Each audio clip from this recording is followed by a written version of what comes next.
పాండవులు ఏకచక్రములో విప్రవేశములతో ఇల్లిల్లు తిరిగి తిరుపమెత్తి పొలుకు వెళ్ళమెక్కిన పాండవులు అంతకు తగంతగా అతుకులు పొందగా 5గురు ఒకే కాంతును పంచుకొని పొరణేమోడిన పాండవులు స్నాయుత సంకలిత సంగమ సంప్రతించిన సుంకమన్నటల మా పితృదేవ దయాలబ్ధమైన ఈ ఇంద్రప్రస్థ వైభవముతో నేడు యాగ కార్యము దూర్వగలమయ్యా.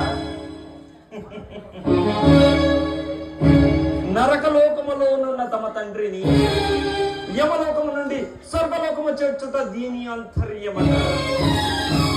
ఏమి కల్పనా చాతుర్యము అయినా కుంతి మూలమున స్వర్గాధిపతులు 2 పాండురాజుకు తొమ్మలేక అయినా ఇందు జరుగునదేమి లోపమేమి. హయ్యారే సకల రాజ్యాన లోకముల సుసోనినాథముల సలప భారతి శుభశిష్యులతో పరిపాలన సాగించేది మాకు మహారాజుగా సార్వభౌమతను సాధింపకోరి ఆ పాండవుల దుష్ప్రయత్నమైంది లేక సాటి రాజుతో రారాజు కావాలనని ఆ ధర్మజని దుష్టంతమైంది.